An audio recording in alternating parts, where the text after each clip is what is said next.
What's up, everybody? I am your host, a half liquefied zombie dripping in black goo, who is craving some brains. And that is my co host, a teenage punk who's down to party in a graveyard. And welcome to the Grindhouse Syndicate, where today we are talking about one of the best zombie movies ever made, and some of the most fun you will ever have watching The Undead. Today we are talking about Dan O'Brien's Return of the Living Dead from 1985. Man, I fucking love this movie. Honestly, I love the first three. And fun fact, I actually saw the second one first. I caught it on late night TV when I was on 8 or 9 years old, and I loved it. Loved the third one. The third one's extremely 90s. So, have you seen the third one? I have not. Oh yeah, third one's good, man. It's a very different movie than this, but it's still good.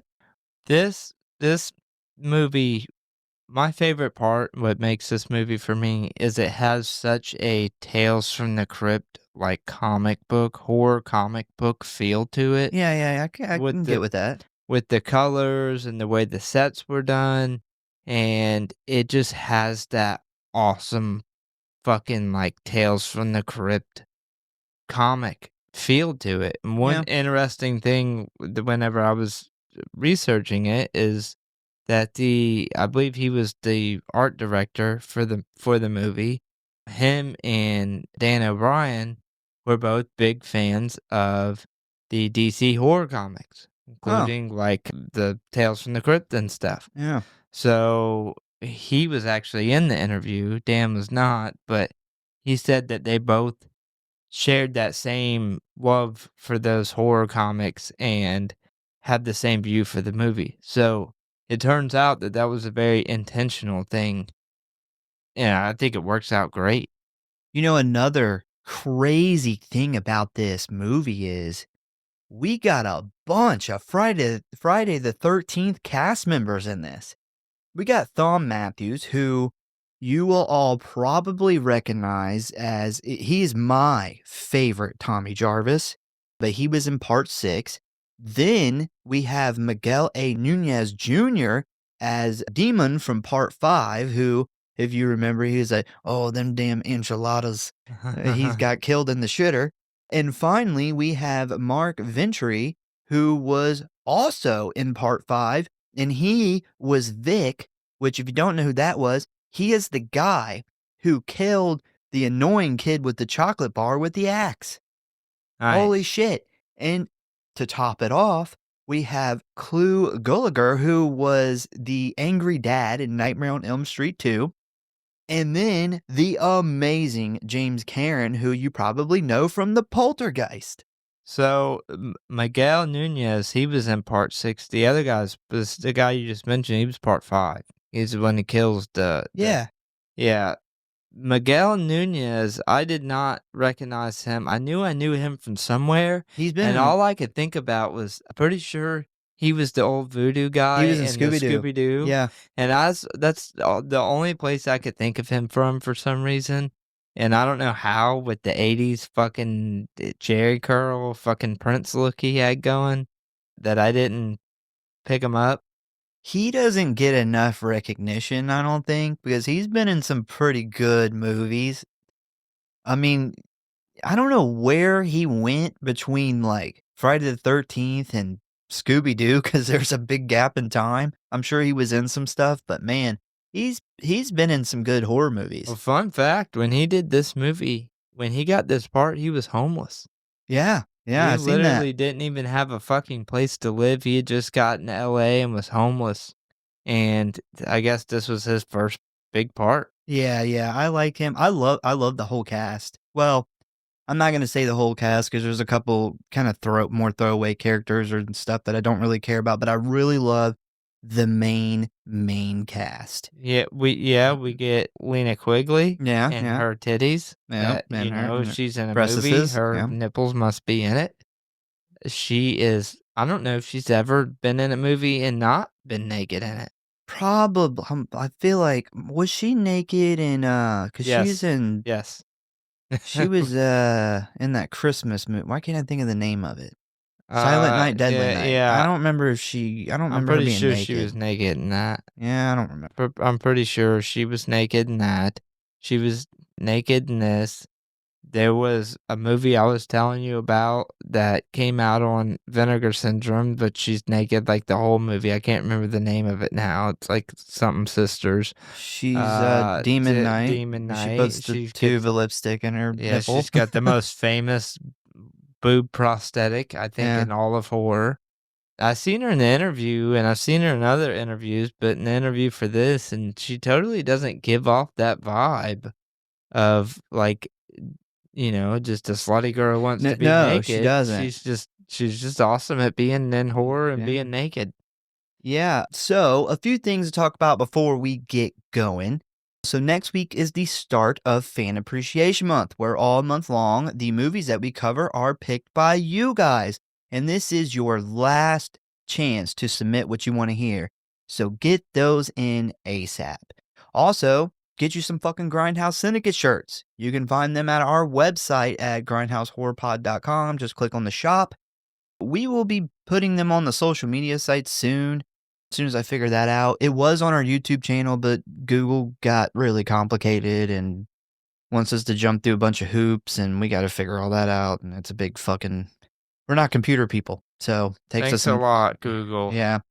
Get your mom one for Mother's Day. That's what you should do.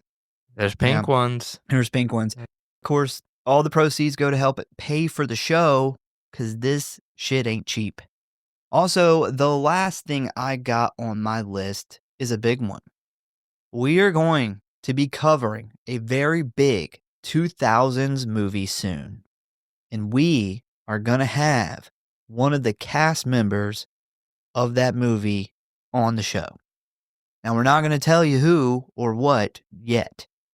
I don't know when. I think we're going to announce it soon. Maybe if somebody can guess the movie before we announce it, we'll send you something cool like a shirt and some stickers or something. I don't know. I didn't really think that through. It's kind of a on the spot thing, but yeah, maybe if you can guess the movie, very big movie from the 2000s. I won't say quite where at in the 2000s yet, but it's a big one. Yeah, yeah, very excited about that. And so we're trying to set it up where we're going to cover the movie. We're going to conduct the interview prior to the full-length episode, but we're going to have a whole episode of just the interview too. Like a whole interview episode. And it's hopefully there's some cool artifacts from the movie that's going to be pulled out and shown. So Yeah, we're going to talk about some other movies as well, because I'll give you a hint. He has been mentioned on this show before. It is not Rob Zombie. He's not. Rob Zombie's not coming back. now he dirties our carpet too much. Yeah, too much dust. So, with that being said, are you ready to dive into Return of the Living Dead? I'm totally ready. All right. Hello, boys and ghouls. If you want to stay up to date on what's going on with the show, talk about or submit your movie requests, or just say die, then I got good news for you. You can always find us at one of our social media accounts or our official website at Grindhouse.Horror.Pod.com, Facecrook at the Grindhouse Syndicate Horror Podcast, Instascam at grindhousesyndicate.horror.pod, and many gore, which you can always find links for in the show notes as always. And you know what I always say, the morgue, the merrier. So please subscribe or follow for alerts on new episodes. Now, back to the show, kiddies. Frights, camera, action. And if you really love us and don't want us to accidentally open a barrel with poison gas that brings the dead back to life, give us a review. I heard a really funny joke earlier that I meant to tell you. It's not really a joke, but it was somebody that said something really funny. They said Casey Anthony is the white OJ. She is the white OJ. That's not even a joke. I heard that and I was like, wow, I never thought of that. Yeah, it still makes me sick that she Is walking around. is walking around like OJ, not as upset anymore now that he's dead. He's dead. I'm like, okay, well, his karma somehow is coming back to him, and he got to sit in prison for stealing his own shit. Yeah, So that was that good. was great. But yeah, when's Casey Anthony gonna go to prison for stealing her own shit And then die. and then die? Yeah. Yeah. Hopefully, an awful, awful death. So, The Return of the Living Dead is a 1985 American comedy horror film written and directed by Dan O'Brien in his directorial debut. And even though this was his first time directing, he was not new to writing. This dude not only wrote a lot of this movie, but he also wrote a little movie you might have heard of called Alien. Holy shit. That's a big one. Yeah. He probably got a huge fucking payday for that. Yeah, a huge ego too, because yeah. he had one on making this movie. So the story was originally written by Rudy Reese, Russell Striner, and John Russo, who I have met. John Russo, had a lengthy conversation with him. Very nice guy. Man, I actually have his email address, and I probably could have. He would have did an interview. He for would have this. totally, He yeah. Yeah, he loves talking about. Holy shit, man. So he was in that documentary. That's the 4K Screen Factory version of this, and they do a really good documentary on there. And he was in it, and it's very interesting how he talks about how him and George Romero kind of Split. Yeah, they split to make their own movies. And what I didn't know is while these legal battles were going on over the name of this movie, they were still really good friends. Yeah. Like, they were still, like, talking to each other, and the lawyers were just going at it in court. Yeah, so John Russo was actually the first, celebrity I met at a horror convention. And here's what's really sad was I go up to this whole row of tables, all these famous people, and there's people at every table, and there wasn't anybody at John Russo's table, and he's just standing there. And I was like, you've got to be fucking kidding me. Like, he's just standing there, and there's no line. So I walked up to him and fucking just sat and talked with him for a while. I bought autographs, and as a matter of fact, his autograph's it's right there. Yeah, you got a vial of dirt, don't you? Yeah, I do. From the original? From the original Night of the Living Dead set, yeah. Very nice guy, though. We talked a little bit about this movie, but we mostly talked about Night of the Living Dead. I think he might actually be coming to see us again here soon. So, Well, he was there last year too. yeah. And once again, there was like nobody over there. And it's makes you realize that a lot of the younger horror fans and just how old those movies are getting, to where a lot of the horror fans, especially the more casual horror fans, Don't have even no know. idea that the guy who literally invented the modern day zombie Yeah. is sitting right there. Yep. Yeah, it's wild, man. I do love talking to him. He's a very nice guy. If you get a chance to meet him, totally meet him. He'll talk to you about whatever. Also, if you don't know who Russell Striner is, I guarantee you have seen his face, because he says one of the most famous lines in all of horror, which is, "They're gonna get you, Barbara." Literally, he is in the very beginning of the Night of the Living Dead, where the brother and the sister go to the graveyard. I mean, it is literally one of the most famous horror lines ever, but he also wrote this story with John Russo, so it was really interesting. It stars Clu Gallagher, James Karen, Tom Matthews, Leanna Quigley, and Don Calfa. The film tells the story of how a warehouse owner, accompanied by his 2 employees, mortician friend, and a group of teenage punks, deal with the accidental release of a horde of unkillable, brain-hungry zombies onto an unsuspecting town.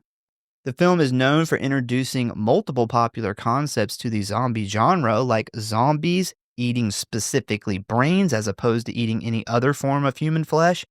Additionally, the film's soundtrack was noteworthy as it featured several Los Angeles-based death rock and punk rock bands of the era.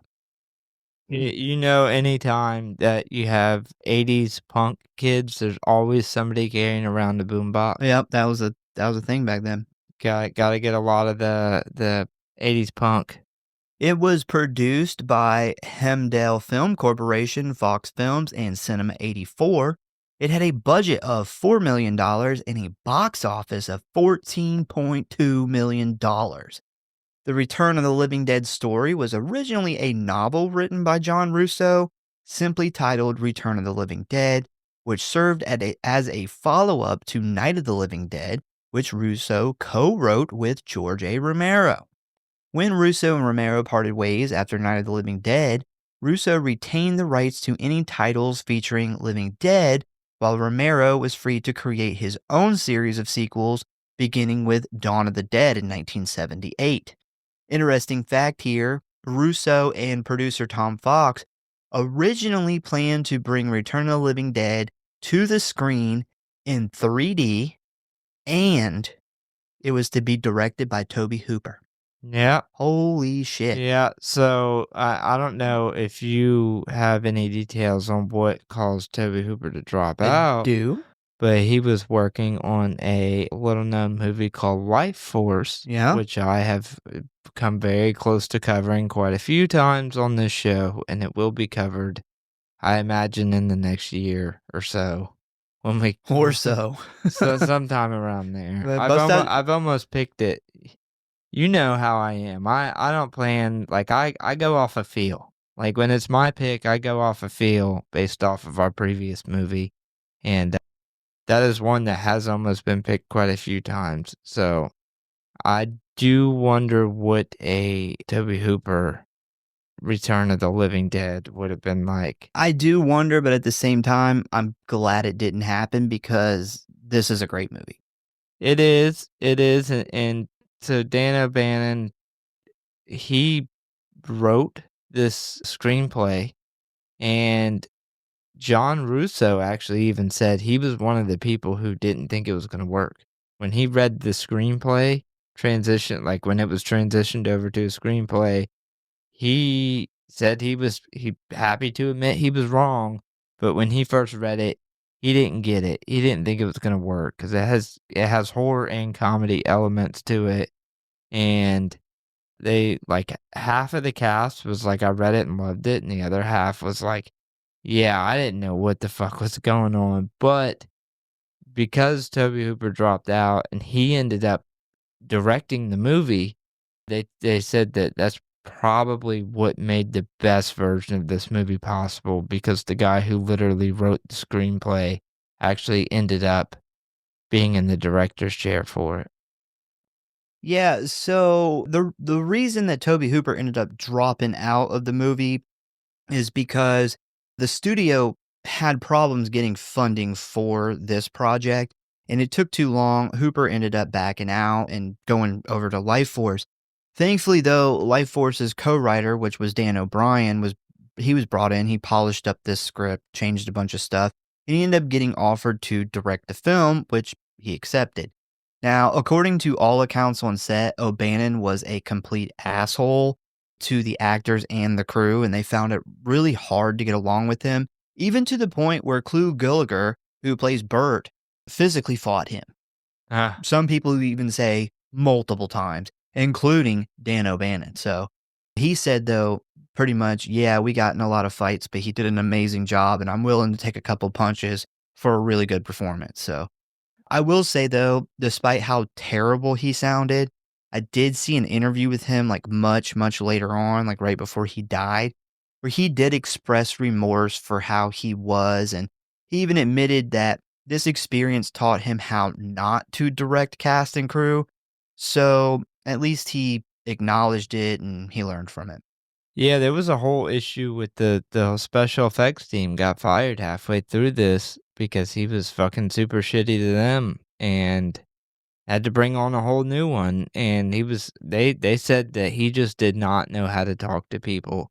There is a handful of people who will talk about working on this movie that are like, "Yeah, it's a great experience," and everybody in the documentary that were, like, main cast members were like, "Did you work on the same fucking movie that I worked on?" Because it was an awful experience. So the special effects were originally done by Bill Munns, who was the creator of probably the most famous zombie ever, which is Tarman. But unfortunately, he got fired halfway through shooting because a lot of his effects and makeup were not up to par. He was eventually replaced by Kenny Myers, who went in and enhanced Munn's work and added a bunch of additional close ups and special effects shots used in the final film. I will say Bill Munns did have some issues. I seen some of the stuff that he did and it didn't look so great, but it wasn't all of his fault because they had a small special effects budget and O'Bannon had no idea what he was doing and was totally asking for unrealistic things compared to the money that they had.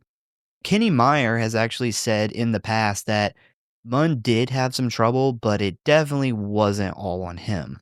Yeah, so he goes into some more detail on before he got fired, some of the stuff that they were asking of him, which was ridiculous.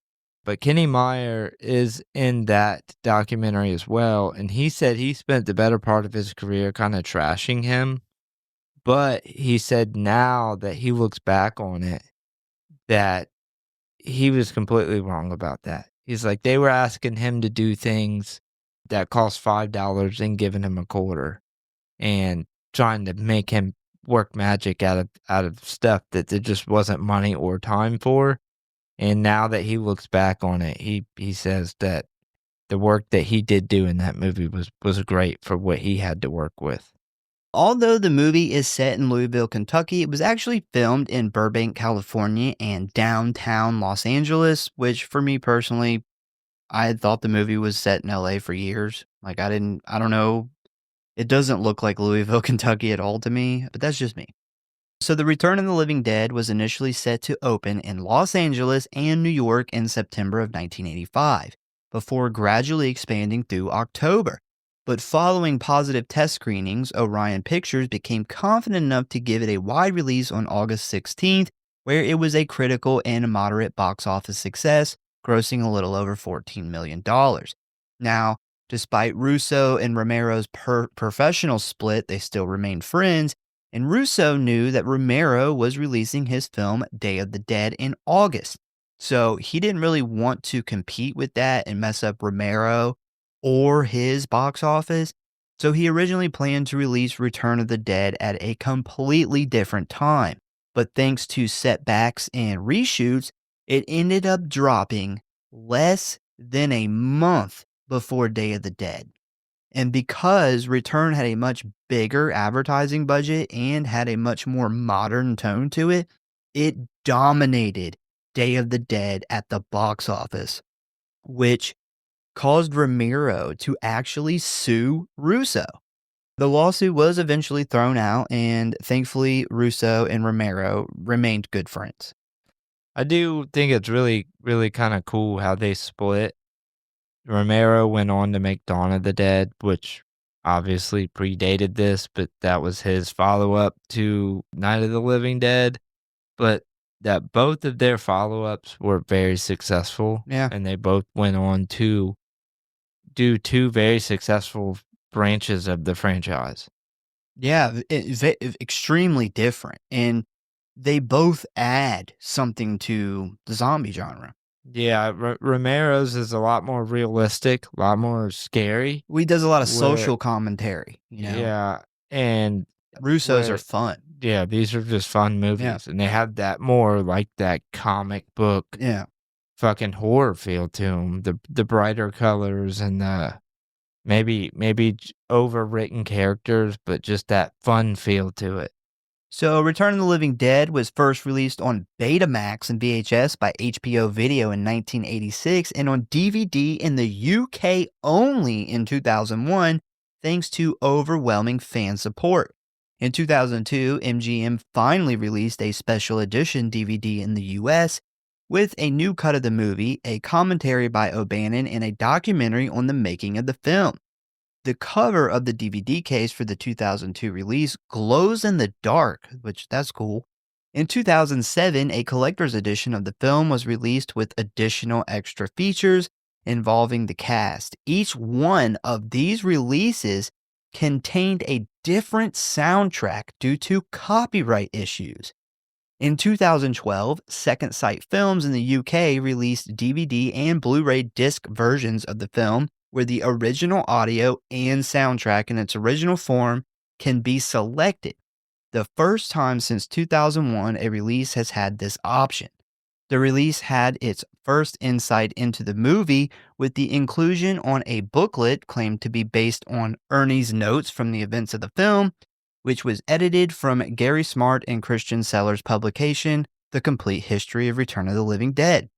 In 2022, Scream Factory released a 4K Ultra HD Blu-ray release featuring a 2022 4K scan of the original camera negative and all of the content from the previous 2016 Blu-ray release. This movie had a huge impact on horror and the zombie genre as a whole, spanning several sequels in the years since with 2 other major motion pictures, 2 made-for-TV films, which are trash, don't watch them, and an unofficial sequel named Trash's Revenge, and an official remake set to come out next year. I'm personally looking forward to Trash's Revenge because it has some of the original cast and crew involved, plus it goes kind of perfectly with this story. But I will definitely be giving this remake a shot because Tarman looked awesome in that teaser trailer we seen a few months ago. Yeah, I did see that they had some of the original special effects people kind of working whenever they did their sneak peek at Tarman, and the guy who plays Tarman was in that sneak peek, like he was there. They said they don't think he's going to be playing Tarman Yeah, he's because real of his old. age. Mm-hmm. So there was some speculation back and forth on that. But man, Tarman looked fucking awesome. Yeah. And they did a little sneak peek in the cemetery, like a little sneak peek trailer. It was only like 30 seconds or something, but it had an awesome feel to it. All right, so ratings. I was really surprised about this. Rotten Tom, 91%. That is amazing because this seems like a movie that they would be like Yeah. 10%. That's all you get. IMDb, 7.3 out of 10. Letterboxd, 3.8 out of 5. And the Google average audience rating is a 4.7 out of 5. People love this shit. If you would like to watch this movie, you can currently find it streaming on Tubi and Pluto TV. There's also a version on YouTube for free that you can watch, or with a subscription of MGM Plus, Amazon, and Sling TV. All right, you ready to dive into the plot of The Return of the Living Dead? I am as ready as a 80s punk carrying a fucking boombox. All right. So we start off with a black screen that informs us that the events portrayed in this film are all true. The names are all real names of real people and real organizations. We then get a shot of one of our main locations. You Need a Medical Supply, located in Louisville, Kentucky, and the date is July 3rd of 1984. We then meet some of our main characters. We have the medical supplies store owner, Bert, who is heading home for the day. We then have the manager, whose name is Frank, and he is sticking around for another hour or so to finish up and continue training the new guy, whose name is Freddy. Now, this is Freddy's first day and probably his first job, because as we are about to see here, Freddy's misfit teenage punk friends are waiting for him to get off so they can go party. So after Bert leaves, Frank shows Freddy around the warehouse a little bit, where we see that they have a lot of dead things in stock here, including real human skeletons, real dogs that have been cut in two, and even full-on dead bodies in a freezer for medical research, which makes this a perfect place for a zombie outbreak to go down. Yep. And Frank also seems like an awesome boss to work for. Just want to put that out there. I'm not like 100% sure why, but I love the characters of Frank and Freddy. Like, They are a really good pairing for some reason. I honestly, I would love to work with them both. It'd be Yeah. like a fun day at work, honestly. So while Bert is showing Freddy the ropes, we then meet some of Freddy's friends, aka the punks. First, we have Tina, who is Freddy's girlfriend, and she's not really a punk, I would say. No. She's more like a suburban regular girl. She does not fit in with the No. punk crew at all. At all. Then we have Chuck, who is also not a punk. You know who would have played the perfect Chuck? And it just reminds me the entire time.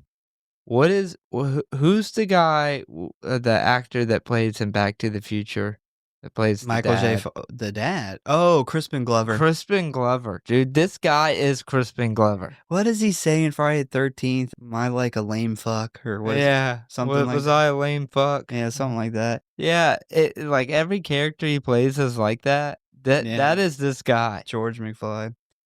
Yeah, so Chuck, he's more of your standard 80s sunglasses and blazer wearing like cool guy, but he also carries around this big boombox. It's like he's trying to fit in with the punk kids, but he's not an He's- actual punk. No. Next we have Spider, who is our cool black guy punk. You know, you don't see a lot of black guy punks from the 80s. So, but when you do see them, like they're typically one of the coolest dudes I don't know, it's like they bring flavor to the punk crew. Gotta have a black guy in the punk crew. Yeah.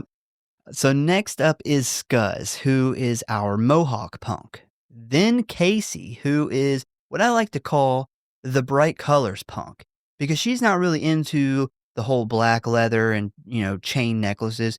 She instead has her hair all done up and like dyed blue while also wearing a very bright blue outfit. She's the David Bowie punk. Yeah.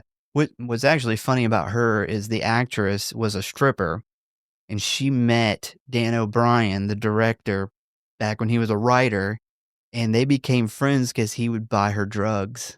He met her at the strip club that she Yeah. worked at. Yeah. And she And- tells this story out like it's out there. Like Well, she's in that documentary, and there's a whole, I guess, rumor, I guess you'd call it, but it seems like it was pretty dead set confirmed by the other actors who worked on the movie that she only got that job because she fucked him. Oh, yeah, And sounds like it. She like completely denies it in the fucking documentary, obviously. But she's the only one who's, you can tell, not a successful actress. Like she's still like bitter, like her Yeah. life sucked. I don't know if you've seen that interview with a much older James Cameron, but he says they're asking him about being in the movie. He said, "I slept with everybody I could to be in this movie." Yeah. I love him. He's got a good sense of humor. When they were talking about the nudity scene, he was like, "Well, nobody asked me to be nude. I would have been nude for the movie, and nobody asked me, and I was quite offended." I love him, man. So then, of course, we have everybody's favorite punk, Trash, who is rocking some bright red hair, loves to talk about death, and as we will see a little later, loves to be naked in public. And finally, we have Suicide, who we haven't met yet, but he is the most punk out of the whole group. He's like, he's the super punk. He is the final punk boss. He's that like- you have to defeat. he's He's like- like 6'5". If they all like joined their powers together and created Suicide. And Suicide's like, "Do you think this is just a costume? This is a way of life." Yeah, he wears full black leather outfits. He drives an old car with like spray paint all over it. He has Suicide spray, his nickname, spray painted on the front. he has a chain that I think is made of paper clips, and it runs from his ear to his nose. That is the most punk thing you could Yeah. have. And that is most of our main cast. Definitely a lot of people to keep track of here. So back at the medical supply place, we see Frank and Freddy sitting in the office when Freddy suddenly asks Frank what is the weirdest thing he has ever seen come through here. And Frank responds by asking him if he ever seen the movie Night of the Living Dead. And he says, of course he has. And Frank tells him that it was based on a true story. And Freddy's like, no way, because that movie's about zombies taking over the world. And Frank tells him that they, of course, changed some things around in the story. But what really happened was back in 1969, a Pittsburgh VA hospital had a chemical spill that seeped down into the morgue, which caused all of the dead bodies down there to come alive. Freddy, who is still skeptical, then asks what chemical could do that, and Frank responds with the name 2,4,5-trioxin, which was developed by the Darrow Chemical Company for the Army. So after the incident, the Army shut the whole program down and shipped the dead bodies to a facility in order to keep it a secret. But how does Frank know about this, you may ask? Because the Army fucked up and accidentally shipped some of those barrels to the medical supply company where it still sits today. Man, James Cameron kills this scene. I love the way he tells the story. Yeah, he's good, man. Honestly, the older characters in this movie are my favorite. Oh, for sure, for sure. I think when I was younger, I probably was like interested in the punk guys. But now that I'm older, man, the older characters are like, they're the best. They're the best characters. I love Bert and Ernie and Frank. Those Yeah. are like probably my three favorite characters. Agreed. If Frank is definitely the boss that you want to have training you. Yeah. Ernie is like the friend that you want. Like Ernie, honestly, is out of everybody, I think thinks with the most reason of anybody in this fucking movie. Well, you know, the thing that I really like about Ernie is his reactions are like what my reactions would be in these situations. That's what I mean. Like he thinks with the most reason. Yeah. Like it's the most realistic reactions. Yeah. So after this, Frank looks at Freddy, who is totally freaked out, and he asks him if he wants to see the bodies, which of course he does.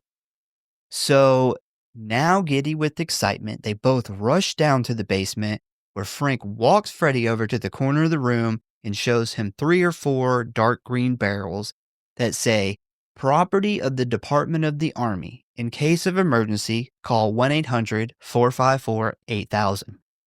Frank then unscrews a couple of latches on the top, allowing him to open the barrel, where we see a small little plexiglass window, revealing a decomposed body resting inside.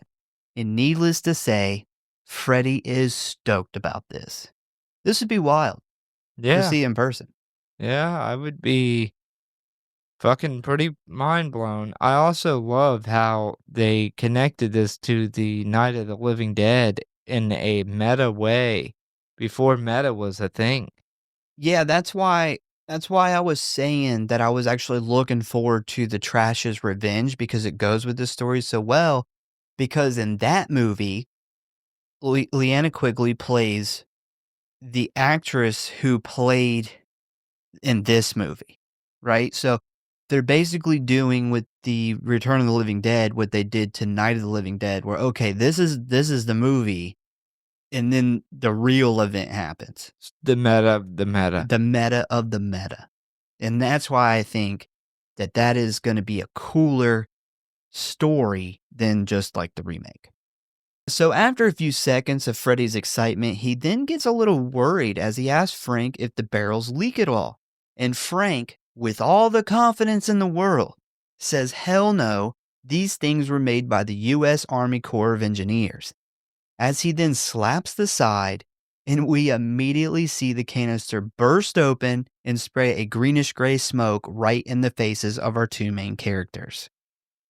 We both know that things that the Army make are not so great.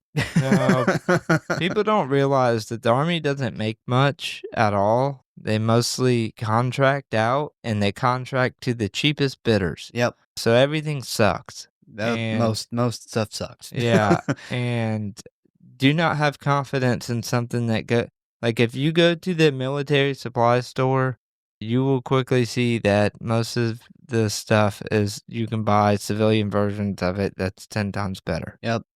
So, after just a few seconds, the smoke fills the room, knocking both Freddy and Frank unconscious, causing them to fall to the floor, where we immediately begin to hear music as the camera pans to the top of the barrel, where we get this awesome shot of the zombie's skin melting off as we then get the bright red title card, Return of the Living Dead.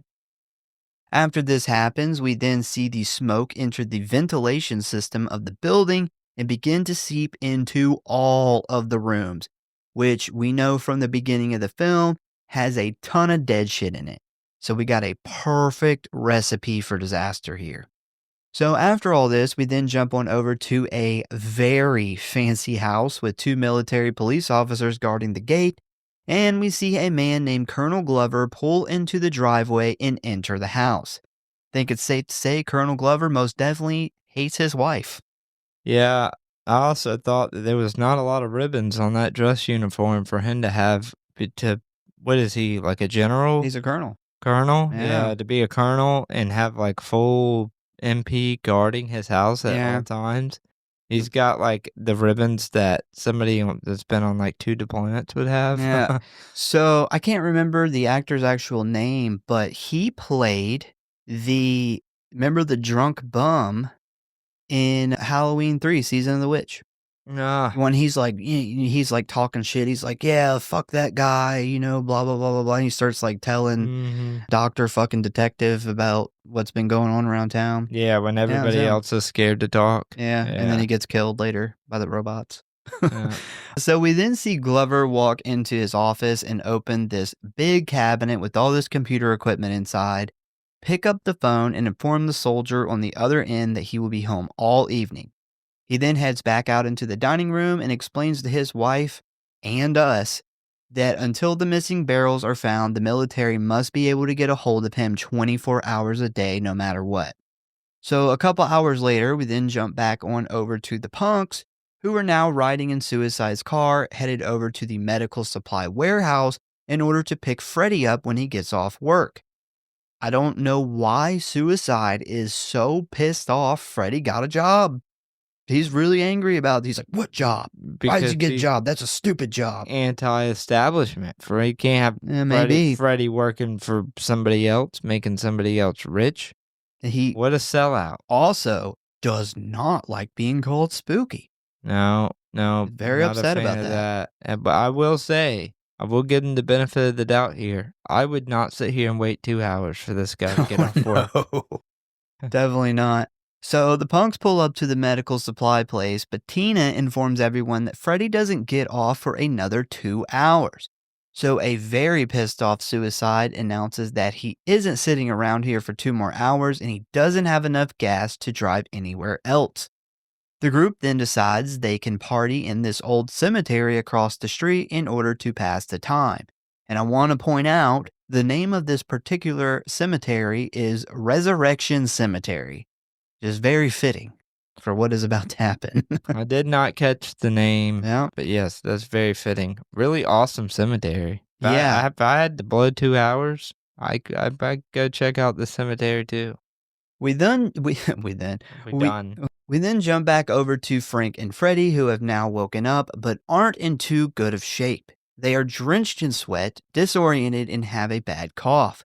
On top of that, they also notice the body in the barrel is now missing, and when Freddy asks what happened to it, Frank shrugs this off by saying it must have disintegrated when the lid busted. So they then head back upstairs, where they immediately begin to hear a dog whimpering, and as they start looking around the warehouse, they discover the cut-in-half dogs are now alive, causing Frank to freak out and beat it with a crutch. And before things can settle down a little bit, they then begin to hear the cadaver that we seen earlier in the freezer beating on the door, screaming. One detail I have always loved is when they're staring at the door all freaked out and you can see this little board hanging up on the wall full of dead butterflies. And now that the gas is like circulated through the building, we now see the butterflies are alive. I actually I put that in my notes. I was gonna ask you if you noticed that the Oh, butterflies on the yeah. board were alive. It's It's it's great such attention to detail. it's such a cool little thing of detail, man. Also, the Perfect. fucking dog looked really good, Yeah. like, laying there. So, the guy who did the dog is the same one who does the zombie that they interrogate, Yeah, the and guy who does, he does a bunch of Chucky movies and stuff, and Chucky the show and stuff now, yeah. yeah, so he was a good friend of Brian Peck, and he had made Brian Peck, like, these kinda fucked up teeth because when he went in to get this part, he thought his teeth looked too good. So he had him, like, make some like, a fucked up mold for his teeth to go in and read for the part, and, that's how he got introduced to the movie. I guess Dan O'Bannon thought it looked good and brought him in, and he ended up at I think he said he was 19 at the time, Yeah, yeah, yeah. and he did the effects for the dog and for the interrogation zombie, which is one of the biggest effects of the movie. I think it's the coolest effect of the Yeah. movie. I do know that he really impressed Kenny Meyer, who was the second special effects guy, and this was really what kicked off his career in special effects, which now I think he's worked on everything Chucky related since Seed of Chucky. So now that they are both totally freaked out, they run into the office where Freddy suggests they call the cops, but Frank says, fuck no, it'll destroy the company and their reputations. He then mentions calling the number on the side of the tank, but Frank quickly shoots that down too. So finally, Freddy's like, well, what the fuck are we going to do? And Frank says they're going to call Bert. So back in the graveyard, we see the punks throwing a little party, and we cut to Spider and Trash just kind of sitting there hanging out, when suddenly Trash asks Spider if he ever thinks about dying. And Spider has a similar reaction as I would when he says, no, I definitely try not to think about dying. Trash totally ignores his response though, as she begins to tell him that she fantasizes about all of the terrible ways she could die. She then goes on to tell him that her worst fear is for a bunch of old men to surround her and begin biting and eating her alive. And while she is saying this, we see that this isn't something that scares her, but it Turns her on. It turns her on. Yeah, she has a serious CNC fetish. She's definitely turned on by the thought of a bunch of old guys ripping her clothes off and tearing into her. Yeah. And then she proceeds to get so horny, she takes her clothes off. And this is obviously a common thing in their group because they're Yeah. like, turn the lights on, she's getting naked again. Here we go. Yeah. She then sits up as she begins to sexually rub all over herself before pretty quickly ripping open her shirt, revealing her breast. And as soon as those titties come out, we hear Chuck say off in the distance, let's get some light over here. Trash is taking her clothes off again. This is like an everyday occurrence. Yeah. Like somebody get Trash horny so we can get a free strip show. Just talk about death. She's into that.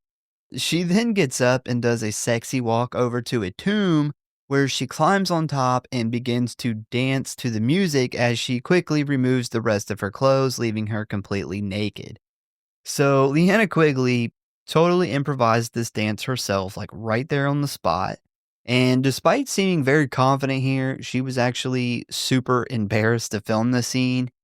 And when they first went to film it, she had a big old bush, which I can't remember, somebody that worked on the film told the director, like, we can't show bush. Like, the MPAA is not going to let us show bush.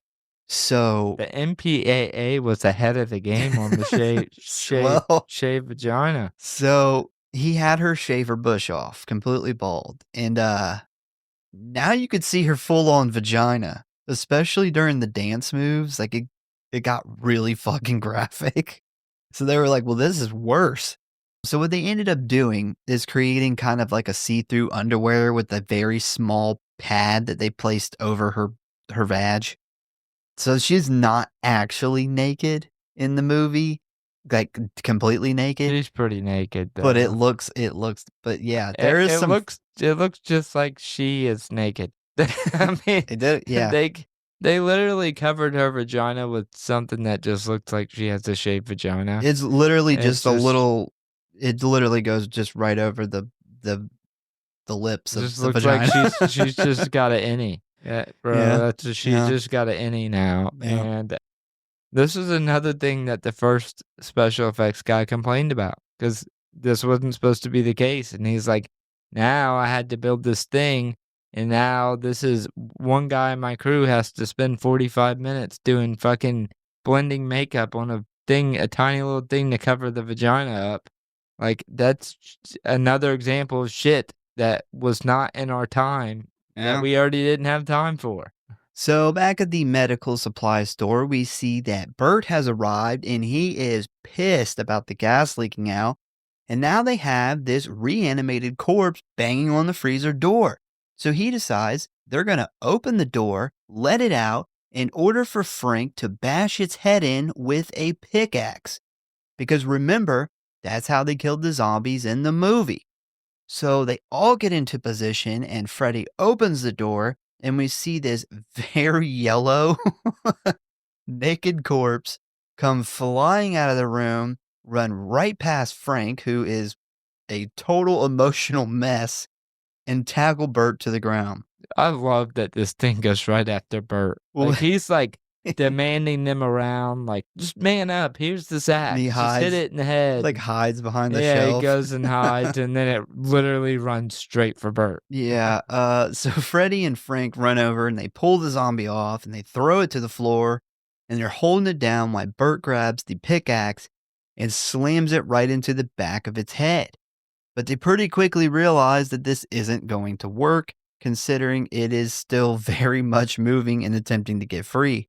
So now on to plan two, where Bert runs and grabs a hacksaw and proceeds to cut off the head of the zombie, which also doesn't work because the zombie, minus his head, gets up and starts running all over the fucking warehouse, causing Frank and Freddy to lose it and Bert to just be dumbfounded at what he is seeing.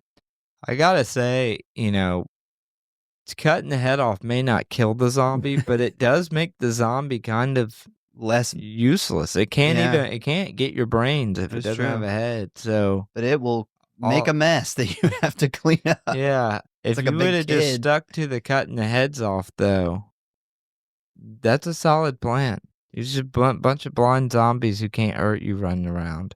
So, after this thing causes chaos throughout the warehouse, they finally get it back down on the ground and tied up. And once it is secured, they begin to toss around some ideas about how to kill this thing. Now, while I was watching this scene, I got an interesting idea. They start talking about using acid to kill it. And Freddy says, well, what if it doesn't destroy everything like the bones?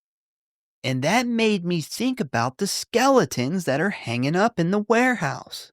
Well, they don't reanimate. Do they just not reanimate? Or do they come alive, but because they don't have any muscles or ligaments, they just can't move? I think they don't reanimate. I'm on the fence of they're I just think stuck there. Well, here's why I think that. Later on in the movie, they interrogate the zombie, and the zombie says that brains make them feel better. They can literally feel themselves deteriorating. And these skeletons don't have any brains left. They're like hollowed out bones. So they wouldn't really feel themselves deteriorating if they don't have a brain anymore. That's just my opinion. I We like don't the we idea of can you imagine like you come back to life and you're like, I can't fucking move, I can't fucking see, like I can't do shit. I'm just hanging here on a fucking hanger. Yeah, that would Oh suck. my god, that'd be miserable, and I like that idea so much better. They also never explained the the yellow zombie. Yeah, they I don't. do know that this is the scene that got the first guy fired. Did you see a picture of his yellow zombie? It wasn't good. Oh. It wasn't good, I will say. He definitely made that in a rush because it wasn't good. Yeah, I did see the picture of it. Now, in his defense, this picture of it, the chest wasn't covered yet, so the eye holes for the actor was still cut out in the chest, so it looked really bad. It was like a behind the scenes shot. But I do know that so his story is that the prop he had to make for the pickaxe that's holding the head into the ground essentially had to wrap around and mount into the ground, and but Dan O'Bannon was so, like, into his storyboards and it being exactly how he wrote them, that he did it from the left side instead of the right, and it pissed Dan O'Bannon off so much, and they were already having so much friction from other parts that he was like, "You're done. You're fired." Yeah. Just over the scene being shot the opposite direction. I do know that they were also really mad about a scene. They were already mad about a scene that's coming up, pointed out. But Yeah. there was already a lot of tension. And I will say that when we get to that scene, I don't think it was bad. I mean, Yeah. it wasn't great, but I don't think it was bad. So I was really surprised they're that mad about it. But we'll get Yeah, there. yeah, if it's the same scene I'm thinking of Probably is. where they have a bunch of I think this is where the friction started, but we'll get to that when we get to that. So, yeah, they have now settled on the idea that they must completely destroy the body in order to kill this thing. And Bert has an idea that might just work because his longtime buddy Ernie, who is an embalmer at the mortuary across the street, is probably at work right now, and he has access to a crematorium. Bro, Bert and Ernie. How did I never put that together? So Dan O'Bannon claims he had no idea who Bert and Ernie was. This is just a coincidence. Yeah. I'd never put that together. So back at the cemetery, we see that Trash has finished her performance, but still remains naked despite Tina's demands that she put her clothes back on. We also see here that Suicide is not having a good time because he is still upset Scuzz called him spooky and his friends don't take him serious, claiming that his punk rock outfit isn't just a costume, but a way of life. If he wouldn't have died, I guarantee by the time he hit 25, he would probably be wearing fucking New Balances and mowing his grass and denim shorts. Yeah, he better realize why he doesn't have gas money to go anywhere. Yep. If you had a fucking job, you'd be to afford gas to go Yeah. somewhere else. So next up, we meet our final main character, Ernie, who is currently working on a dead body when he suddenly gets frightened by Bert. So after talking about how long they have been good friends and all that, Bert finally musters up the courage to ask Ernie for a favor. And of course, at first, Ernie's like, sure, what is it? And Bert tells Freddie and Frank to bring in this stretcher that is full of these trash bags. And as they set this thing on the floor, Ernie can see that all of the individual bags are moving around on their own, leading Ernie to be like, what the hell is this? And Bert explains that there was a mistake with the shipping company and they sent him rabid weasels. Okay, that's what we're going with. And Bert needs Ernie to put these rabid weasels into the crematorium in order to kill them. And needless to say, Ernie is dumbfounded by this request, saying you can't just put live animals into a fire. Yeah, when the mortician says it's cruel, it's probably fucked up. So Bert pleads with Ernie to help him out in order to save his business's reputation. And Ernie says, okay, but let me take the weasels outside and at least shoot them first. And Bert finally realizes that he is gonna have to tell Ernie what really happened and what is really in those trash bags. Bert then grabs one of the bags, opens it up, revealing a neon yellow arm still moving around, and Ernie is shook at the sight of this. And before he gets a chance to even respond, the arm falls out of the bag onto the floor and grabs Ernie's pants leg, causing him to freak out.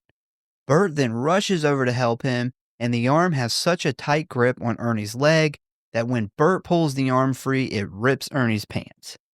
So back in the cemetery, Spider informs Tina that it is 10 o'clock and she decides that she is going to walk over to the medical supply place and get Freddy while the rest of the group stays in the graveyard and waits for them. So while she is heading over there looking for Freddy, we see at the mortuary that Ernie, after hearing the whole story, has agreed to help Bert and place the body parts into the crematorium. And while loading in the bags, we see that Frank and Freddy are looking a little pale with dark circles around their eyes.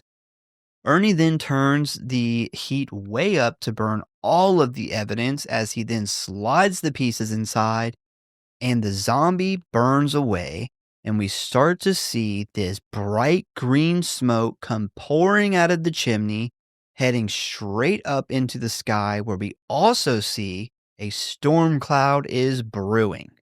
We then see bolts of lightning light up the sky as rain begins to pour from the dark gray clouds. The camera then pans down to the cemetery, where we see the punks rushing around, grabbing all their shit and running towards the car.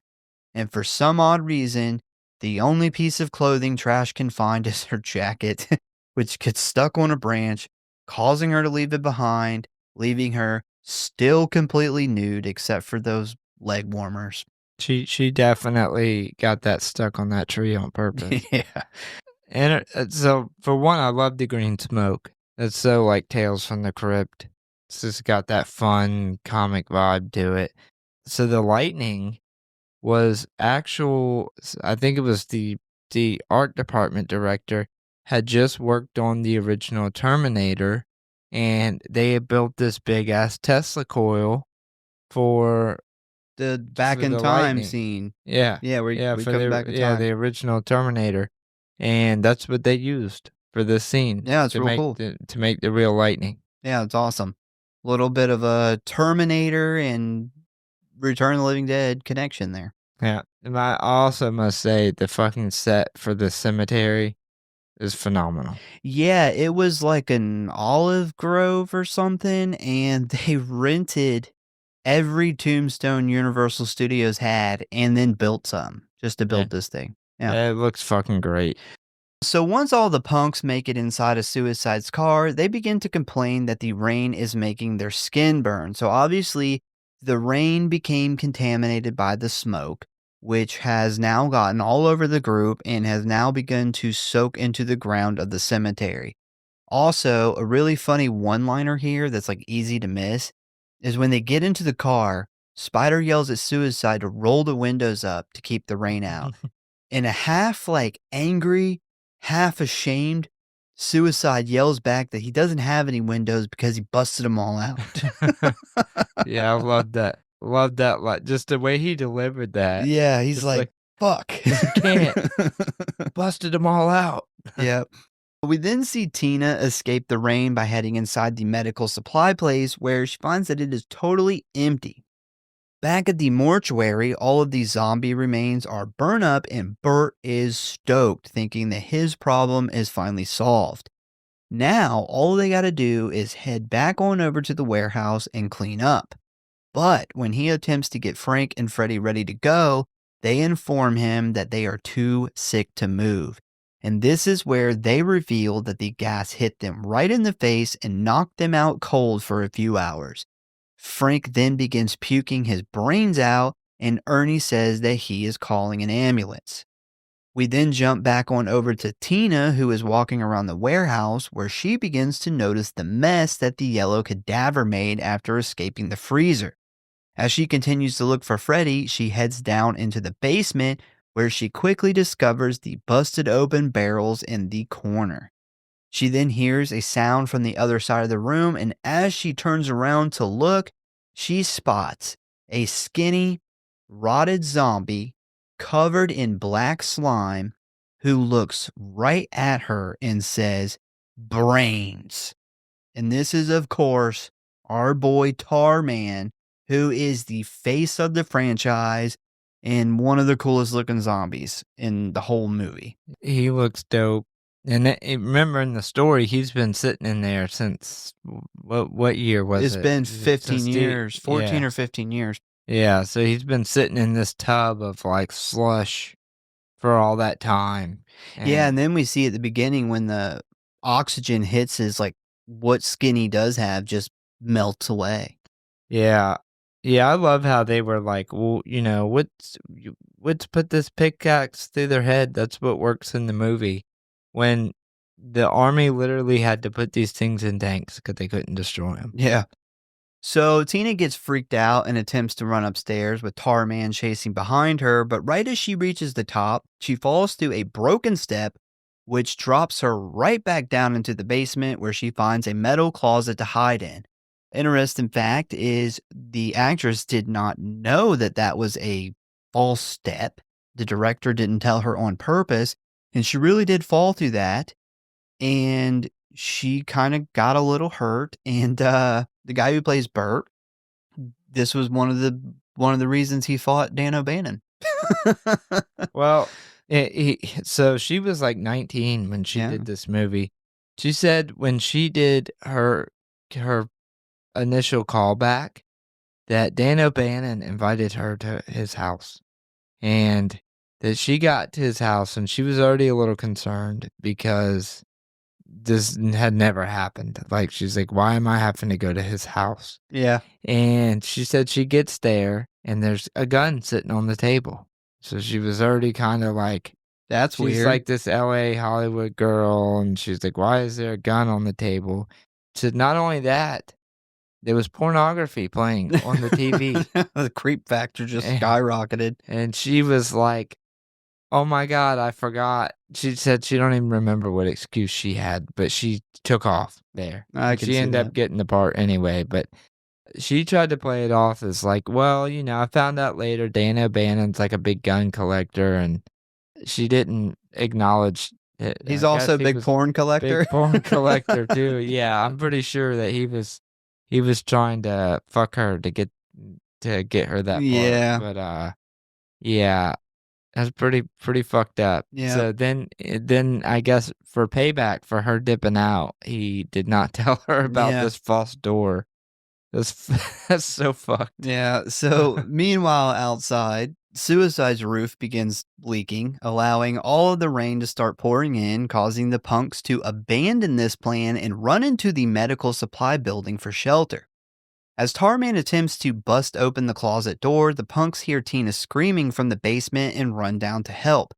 And right when they get down there, Tarman grabs Suicide and gets him a big old mouthful of fresh brains. The gang is shocked by this as Spider takes something and throws it at him, causing Tarman to look up at them and say, "More brains." And this freaks them all out, causing them to take off running back upstairs, barricading the door behind them. Back over at the mortuary, we see that the paramedics have arrived, and by this point, we see that Frank and Freddy are looking real bad. Their skin has no color, they have dark circles around their eyes, and they are drenched in sweat. So the paramedics immediately get to work by attempting to take their vital signs, but are perplexed when their equipment seems to not be working. They pretty quickly realize that Frank and Freddy have no pulse, no blood pressure, and their temp is room temperature. So technically, they're dead. So after the whole Tarman situation, the punks say fuck this and run back to the cemetery where they quickly discover the dead have come to life and are crawling out of their grave. So this is the scene. So the first skeleton that comes out of the ground, this was one of the things that caused Bill Munn, the special effects guy, to really get off to a bad start with the director. And I think it wasn't a producer. It was like, I can't remember what position the guy held. But anyway, this was a real skeleton. This was an actual real human skeleton that he used, and they hated it. They still to this day apparently hate it. They don't like the look of it, but this was one of the things that got everything off to a bad start. I don't think it looks that bad. I don't think it looks that bad either. So the scene I was referencing where they had some really bad friction is the paramedic scene coming up where there's a bunch of zombies, and they had done all the makeup for the zombie faces, I guess, like masks. Oh, yeah, the masks. To look kind of like they'd studied mummies, like Uh-huh. mummified bodies. And Dan O'Bannon, after they brought in all these extras, picked 2 extras aside. He said it was a man and a woman, and Dan O'Bannon told him, "Don't put masks on them. Their faces are fucked up enough as they are." He said it was Good totally God. humiliating to these 2 extras, but he did the makeup on their face, and Dan O'Bannon was like, That's the look I want with everybody. I want you to do instead of the mask, I want you to do makeup on everybody." And he's like, "We don't have the time or the makeup Yeah. to do that. Like, we Yeah. just don't have it." So he went to the producer and told the producer, and the producer was like, "No, we don't have the money for that. We're not paying for that." And that caused a bunch of friction, obviously, between them. Dan O'Bannon says it's a fucking asshole, man. He Yeah, just yeah. sounds like an absolute fucking dick. Everybody, like, people did say nice things as far as, like, his artistic mind and his direction, but everybody had something awful to say about him. So, the sight of dead people coming out of the ground sends the punks running in all different directions, effectively splitting them up for the rest of the movie. But we do get a pretty cool montage of zombies coming out of the ground here. So Trash ends up by herself while running through the muddy, slightly flooded cemetery, she trips and falls, and right as she goes to get back up, we see a bunch of zombies surround her, tackle her to the ground, and begin eating her alive, which is the exact scene that she described earlier. Very poetic. Yep. I'm sure her vagina got very wet Yeah, as she was dying. with blood. So after this, the paramedics are totally confused by Freddie and Frank's situation and decide that they definitely need to go to the hospital. So as they head out to the van to get some stretchers, Ernie hears banging and screaming on the front door of the funeral home. So he goes to open it, and we see that it is Spider, Tina, and Scuzz who immediately begin telling him that they need to lock all the doors and board up all of the windows because of those things outside. Now keep in mind, Ernie and the gang have no idea about the zombies rising from their graves yet. We then jump to the paramedics outside, where they immediately get confused by the sounds of dozens of people yelling brains all around them. One of the men then gets into the cab of the ambulance to call it in, but when he cuts on the headlights, we see like 30 zombies covered in mud just standing there. Before he even gets a chance to react, another zombie opens the door, allowing the man to get bombarded by the group of zombies. Meanwhile, in the back of the van, we see the other paramedic also get swarmed and taken down by the zombies. And I love this scene because it shows, like, from their perspective, how fast a swarm of zombies will get you. Yeah, the Like, swarms it's are always so, quick. Yeah. so quick. Like, they have no time to react or try to drive away or anything. It's just as soon as and the cinematography on this was great because he hits the headlights and there's It's creepy. literally Yeah. there's zombies everywhere, just like feet away from the front of this ambulance. And then before your brain has time to process that door pops open and he's overran Yep. and dead immediately. So, meanwhile, back inside, we see Spider and Tina explaining to Ernie and Bert about what's happening outside, which they also tell them about Tarman over in the medical supply store, which really sets Bert off. Bert's pissed. He's like, God damn it. We then jump on over to Chuck and Casey, who ran over to the medical supply store when they all got separated. And they run into the office and call the police. But before Casey can explain to the dispatcher what exactly is going on, a zombie bursts through the window, causing Chuck and Casey to barricade themselves in the warehouse. Back inside the mortuary, the group decides it is time to get in the car and get the fuck out of here. And this is where Spider, Scuzz, and Tina discover that Freddy is here.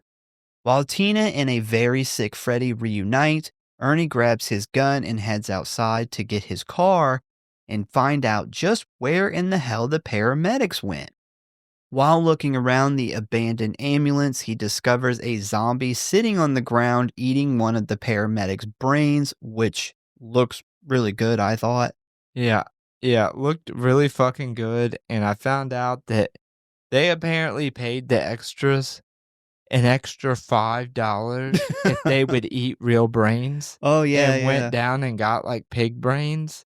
I think it was pig brains or cow brains or It something, was, yeah, some kind of and animal. used real brains, Yeah. and I'm like, "Who was so desperate for an extra $5 that they were willing to eat real brain?" I can get a $5 footlong from Subway for that. So this sight scares the shit out of Ernie, who immediately puts 4 rounds into the zombie. But after falling to the ground, the zombie quickly rolls over and jumps up and begins to chase Ernie back inside. Bro, it's like a quadriplegic zombie Well, too. I'm not sure if this zombie was like missing his limbs or he was supposed to be a little person zombie. Well, it at first it looks like a quadriplegic. Well, it looks like he has 1 arm. Was it I'm or not maybe 2 sure. arms. Maybe he's just missing his legs because he, like, falls back, but then he hops up on his arms and starts, like, hauling ass. And he's But then moving. from the back shot, it kinda looks like a little person with I'm just really tiny legs. I'm not sure, but he was getting it. He was getting it after Ernie, man. Bro, Which that would freak I me out would more than a real size yes, zombie. I was about to say, I don't care if a real zombie was moving faster, that would scare me 10 times more. Especially after I shot it and it just got up. I was like, fuck, dude, what are we gonna do? Yeah, poor Ernie, man. I wouldn't even if, like, when they came in and told me about the zombies, after what's happened, I wouldn't even be surprised. I'd be like, Dude, "Oh, fuck." dude, I would run in and I'd be like, there is an army of little people zombies outside and you can't kill them. I don't know what we're gonna do. We'll get stilts. Why did they bury so many little people over here? We'll get stilts and walk above them.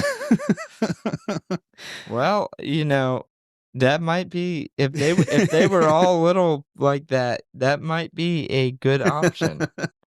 So Ernie runs inside and tells everyone that they won't be taking the cars because there are zombies all over and the paramedics are dead.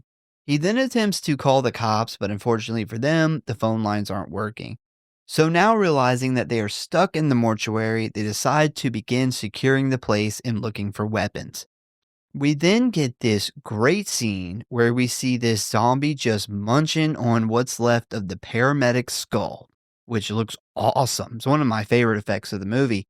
When he suddenly hears the dispatcher come over the radio asking where the hell the paramedics are at. The zombie then gets up, grabs the radio, and says, "Send more paramedics." I love this scene, man. This is really the groundbreaking. It is. And this is the first time we see, like, not just zombies who can mumble the word brains, but, like, this zombie Thinking. puts together a plan. They DoorDash themselves food. And obviously, this guy died at a time where, like, CB radios were a thing. Yeah, he knew how to use it. Yeah. So after they finally finish boarding up all the doors and windows, they head back to the embalming room where Tina is sitting on the ground holding a very bad-looking Freddy. Spider then demands to know what the hell is going on, and a reluctant Bert fills him in. Despite this information, though, none of them understand how the hell it got all over the cemetery. Spider then asks Freddy how he feels, and he says that he is freezing, his muscles are stiffening up, he has stomach cramps, and a major headache.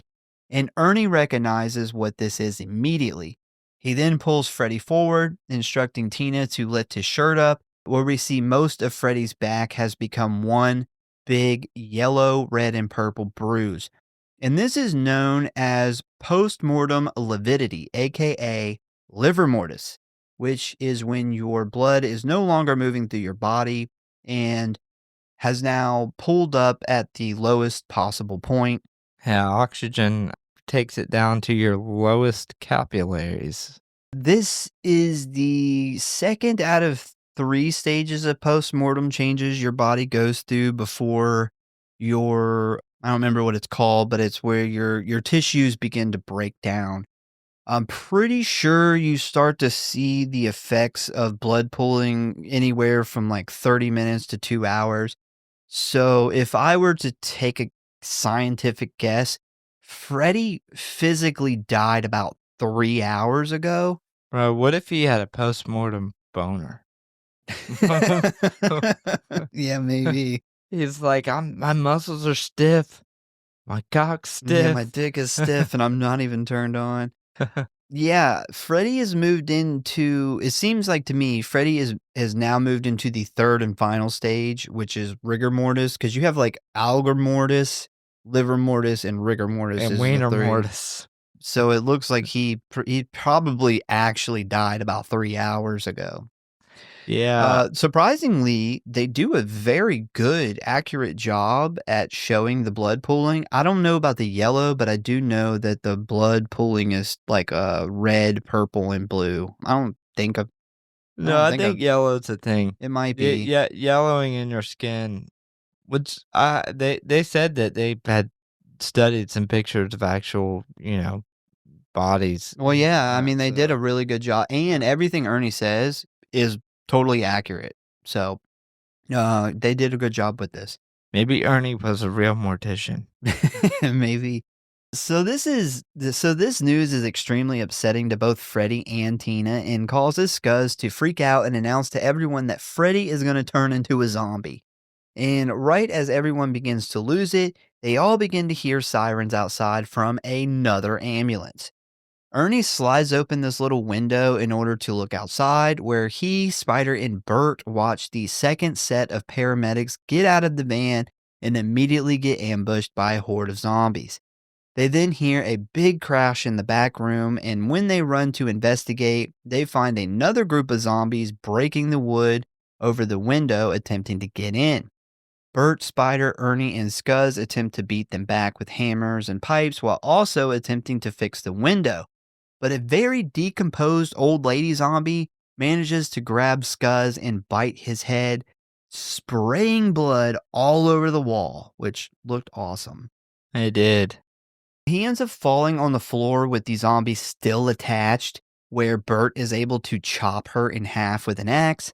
Ernie then grabs a large metal pole and sticks it into the zombie's ribcage, lifting it up in the air and taking it to the embalming room to examine it, which, despite everyone freaking out about, I think is a really smart move. A really smart move that I think only a mortician in real life would be like, hold on, I got this. Yeah, hold my beer. Let me get my metal pole. I got a table just for this. Yeah. And I'm going to get to finally turn it into an interrogation table.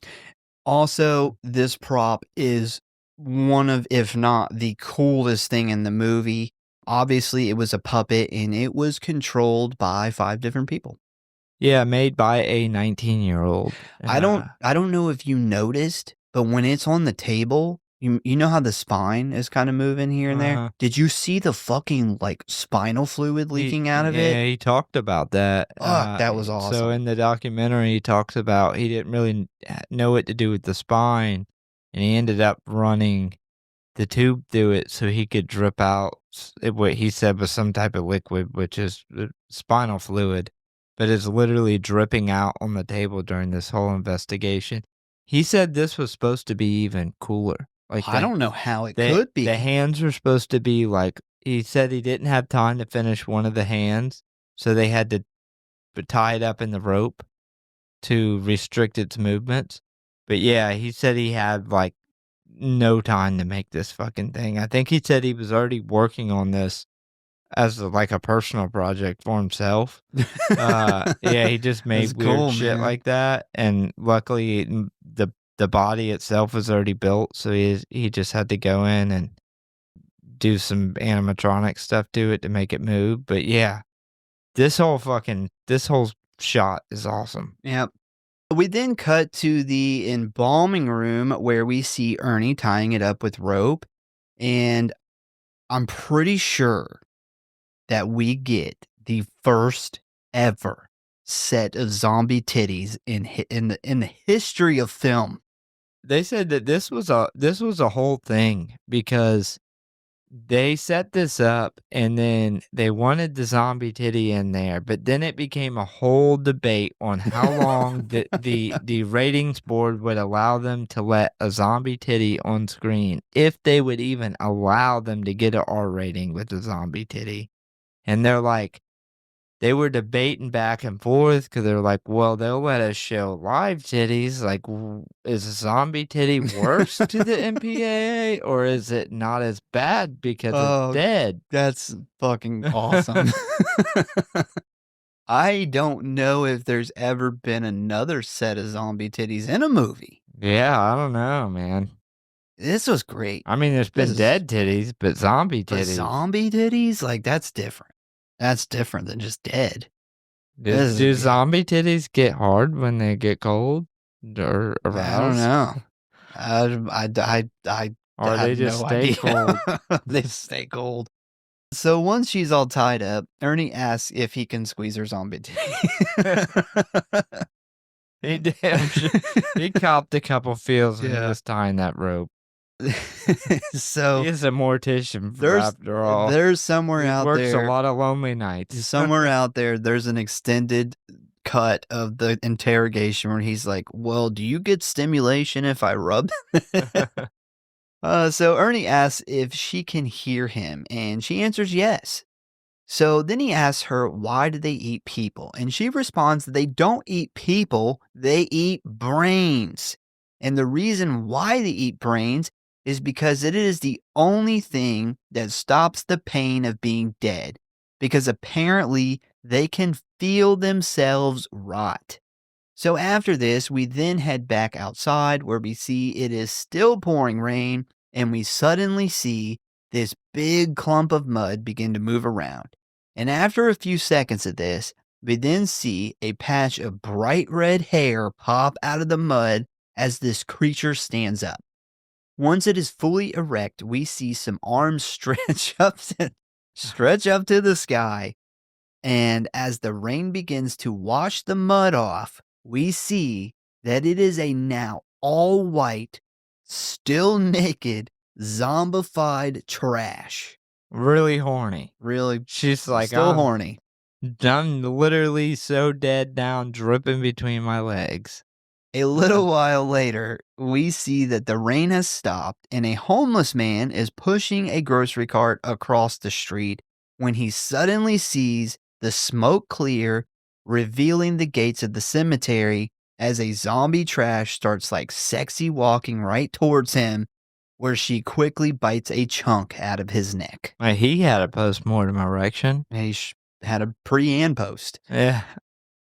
I do want to jump back to the zombie interrogation. That is groundbreaking for that is, I think, the only zombie movie we've ever gotten the zombies' perspective of why they want to eat brains. Oh, it's extremely And groundbreaking. To hear a zombie actually say like what they feel, that they can feel themselves literally rotting and they're stuck inside this rotting body, and the only thing that makes them feel good, it's like Oxycontin. Yeah. It's like brains. Yeah. I've seen a lot of zombie stuff and I've never seen this addressed No. before. It would make Um, sense that the brain too would make them feel better, because the brains is where the body produces all these different chemicals. Yeah. I think that since it's been addressed in this movie, I've never needed it to be addressed anywhere else. I pretty much carry this into every zombie thing I see. You know, like I don't really need any other movie to address it because this movie did it. If it's specifically brain eating zombies, then I put it on Return of the Living Dead rules. So back in the mortuary, Bert mentions the idea of putting Freddy and Frank in another room just in case they turn into zombies and attempt to hurt someone. Everyone agrees with this idea except Tina, who gets very upset until Spider backs up the plan.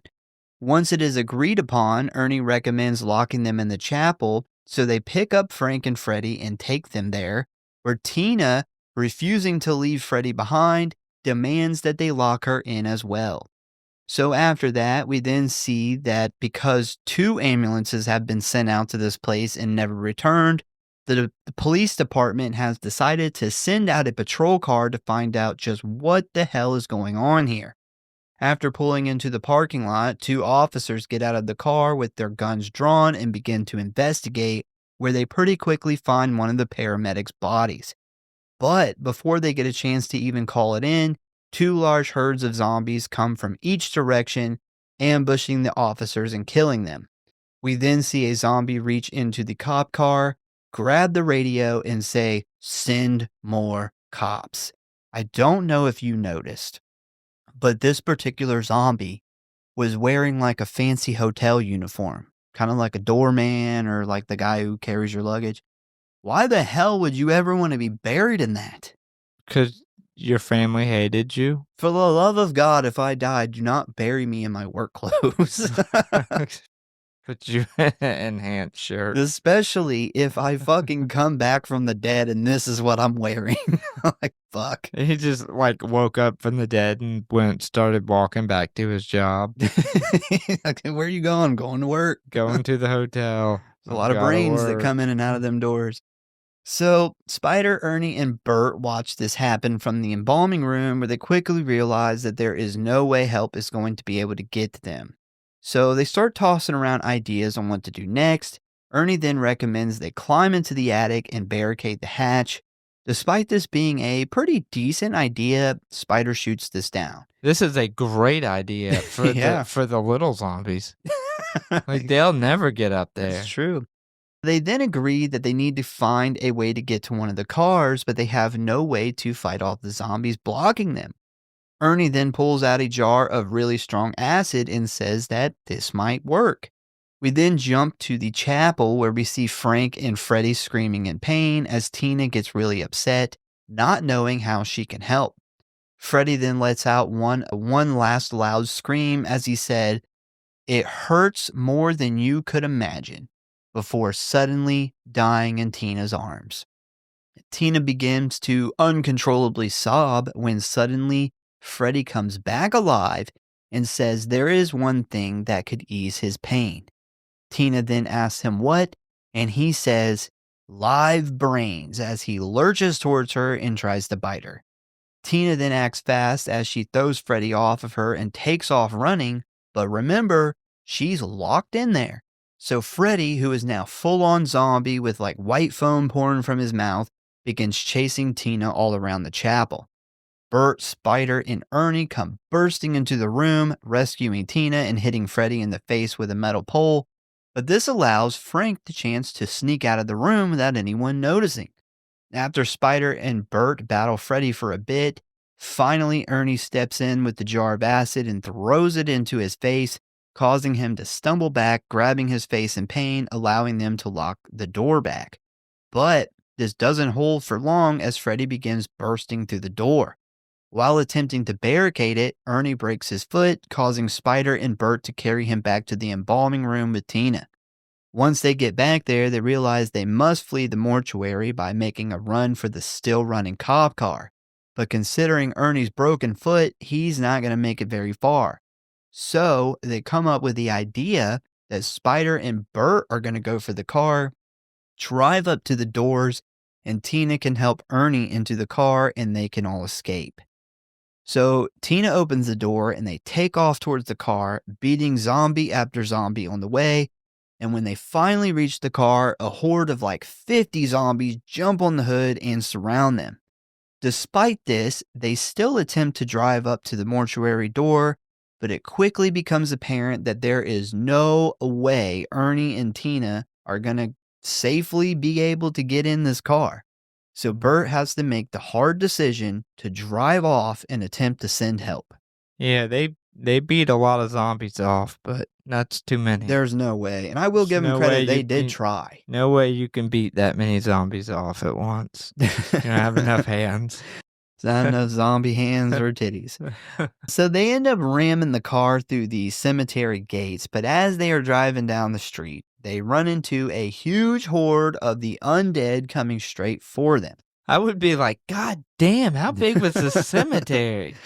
Bert then slams on the brakes and turns the car around and heads for his warehouse, where he ends up wrecking into the side of the building. Now, with the car on fire, they jump out and they run inside where Spider is reunited with Chuck and Casey, who I totally forgot about. And now I'm thinking about it, these two really ended up having the easiest time of the whole night.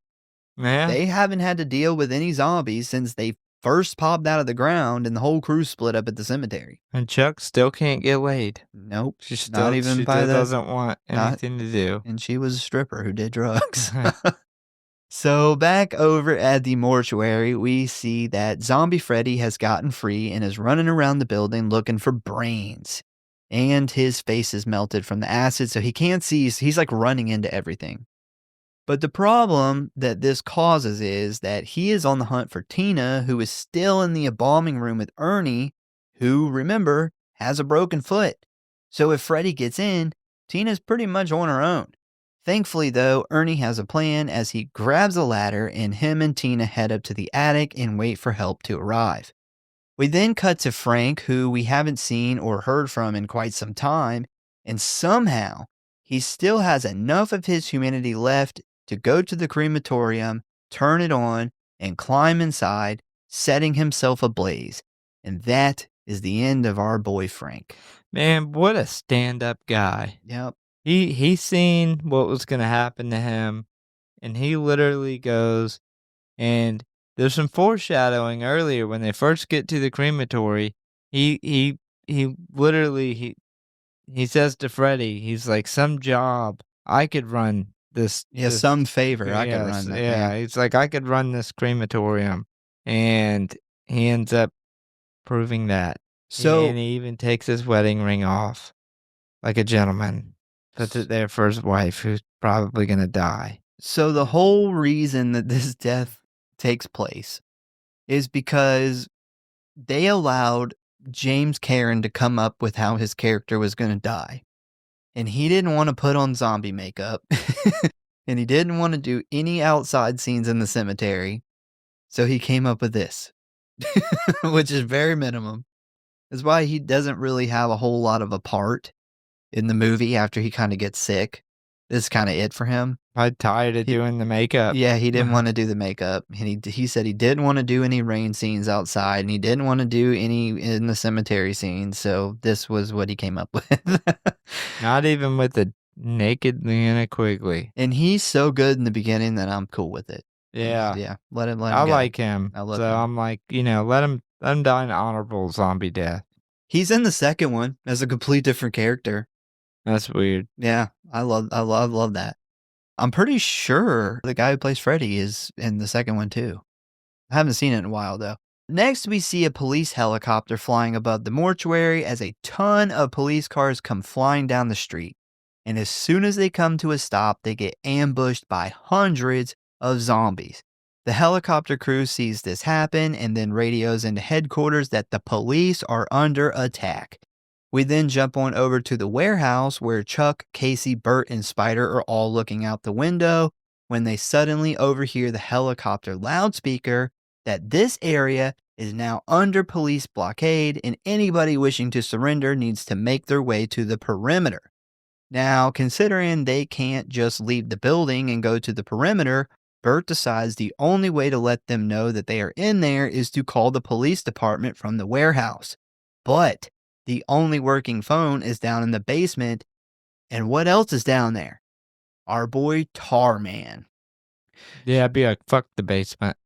Chuck tells Bert about this, and he is like, I don't give a fuck what's in that basement. We got to get to that phone. He then grabs a baseball bat, tells Spider to open the door, and says, I'm going to knock its goddamn block off. Bert don't play no shit. Means motherfucking business. Bro, what if Tarman, since he's so smart, these zombies are educated, they've been educated through the system. And went to zombie college. What if he had let all the other zombies out? What other zombies? In those containers in the basement. Oh, yeah. All the other original he zombies. totally could have. Be a bunch of melted Tarman. Tarman's also in the second one somehow. Be an army of Tarmans. So Spider opens the door and Tarman immediately comes stumbling out saying the only word he knows is brains. Bert grips the bat hard, steadies his aim, and literally knocks Tarman's head right off. Once Tarman is down, they all run into the basement where Bert grabs the phone and calls the police, who patch him into the captain who's down in the perimeter.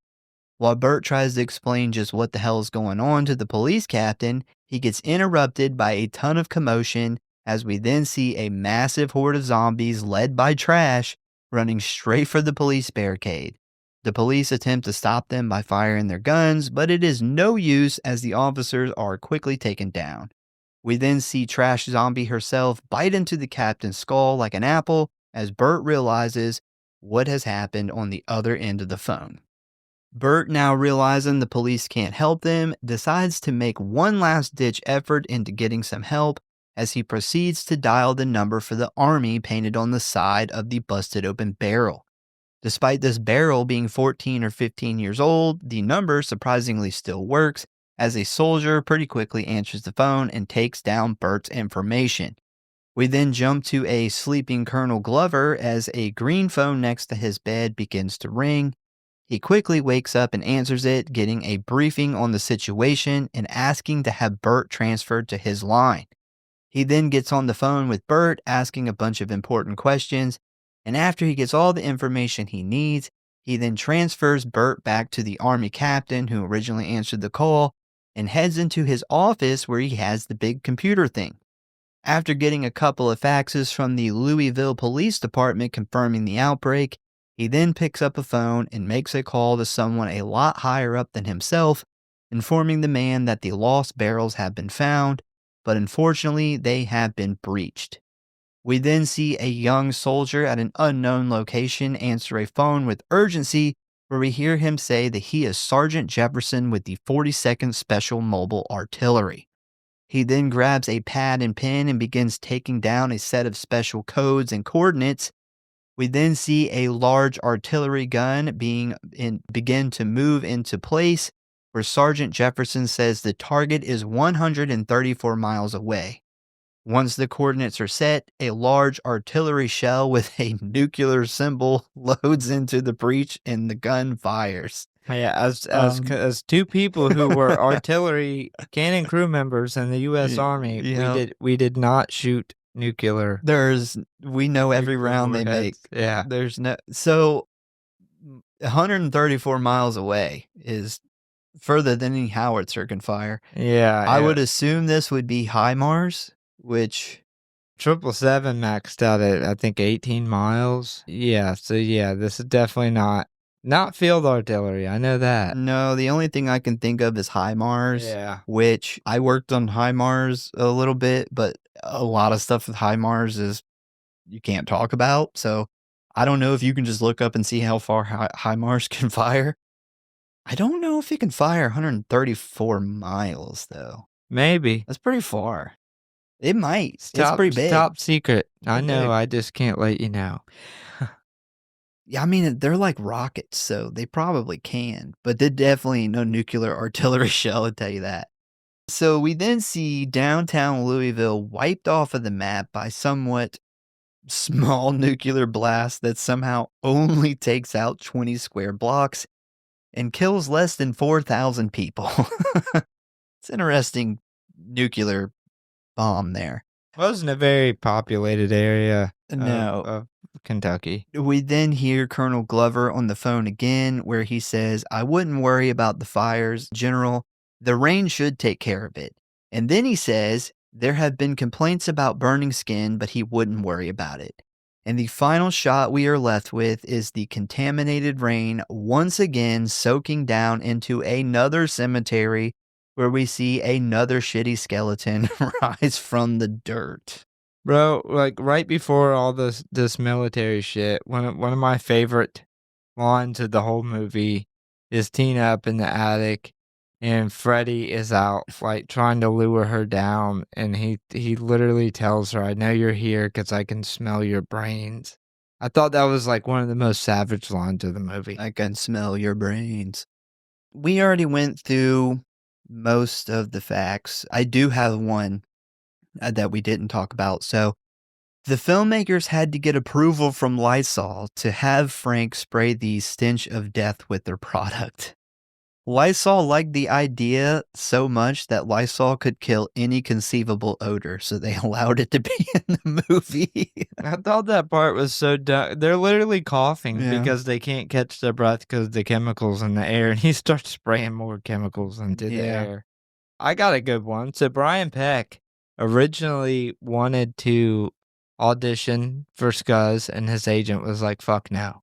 Like there's nothing in that movie that is for you. His agent was convinced that he could only play nerdy white kids. And he is a big horror movie fan. Oh, So he went and one of the girls that I think it was Beverly was going to do her callback. And he asked if they could give him his like shots and see if he could get an audition. And they called him for an audition and he got the role for Scuzz. He said he literally pierced his ears and everything to go in when he Wow. went in this all. He's like, I don't even know if I knew at the time that you could do fake ear piercings. I was so dedicated to get this because I loved horror movies so much that I went in and just went balls to the wall, got the part.